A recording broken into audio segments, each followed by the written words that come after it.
Assalamualaikum warahmatullahi wabarakatuh anak-anak. Udah siap untuk belajar? Hari ini kita akan belajar mengenal bagian tumbuhan beserta fungsinya.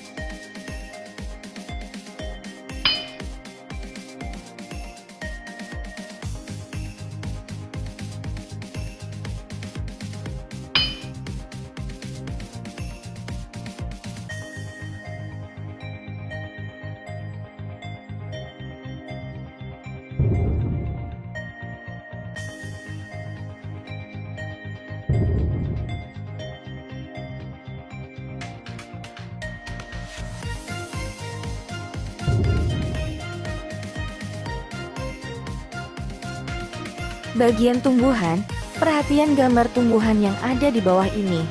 Yang pertama ada batang, akar, daun, bunga, buah, dan biji. Sekarang kita akan belajar fungsi bagian tumbuhan. Yang pertama fungsi batang. Batang tumbuhan yang berada di atas tanah adalah batang yang berfungsi sebagai tempat munculnya daun, bunga, dan buah. Batang juga berfungsi mengedarkan mineral dan air yang diserap akar, serta zat makanan hasil fotosintesis ke seluruh bagian tubuh tumbuhan.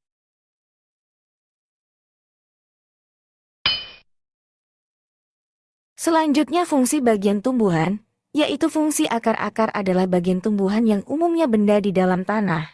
Untuk beberapa jenis tumbuhan, akar juga terdapat di atas tanah bahkan menggantung. Akar berfungsi antara lain sebagai bagian yang mengkokohkan tumbuhan. Jika tumbuhan tidak memiliki akar, tumbuhan akan mudah dicabut, mudah roboh ketika diterpa angin, atau hanyut terbawa air ketika turun hujan. Zat-zat mineral dan air yang dibutuhkan untuk membuat makanan serap oleh akar dari dalam tanah. Namun, pada beberapa tumbuhan tertentu, akar tidak hanya berfungsi menyerap air dan mineral, tetapi juga berfungsi sebagai penyimpanan cadangan makanan. Misalnya pada beberapa tumbuhan seperti umbi-umbian. Bagian tumbuhan yang berfungsi sebagai tempat berlangsungnya fotosintesis adalah daun. Daun banyak mengandung zat warna hijau yang disebut klorofil. Daun terdiri atas tangkai daun dan helai daun.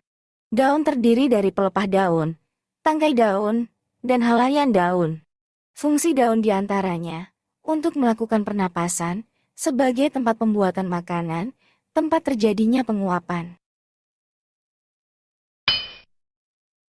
Bunga merupakan bagian tumbuhan yang berfungsi sebagai alat perkembangbiakan tumbuhan bijian. Bagian-bagian bunga meliputi tangkai, mahkota, kelopak, benang sari, dan putik. Benang sari berfungsi sebagai alat kelamin jantan dan putik berfungsi sebagai alat kelamin betina. Fungsi buah. Buah merupakan bagian tumbuhan yang berfungsi melindungi biji serta cadangan makanan buat biji berkecambah. Contohnya buah mangga dan buah apel. Buah terdiri atas daging dan biji. Bagian yang kita makan biasanya daging buahnya. Fungsi biji. Biji merupakan hasil dari pembuahan yang terjadi akibat penyerbukan antara serbuk sari dan sel telur pada putik. Jika biji ditanam akan tumbuh menjadi tumbuhan baru. Biji memiliki keping. Biji yang berkeping satu dan ada yang berkeping dua. Berkeping satu disebut monokotil dan berkeping dua disebut dikotil.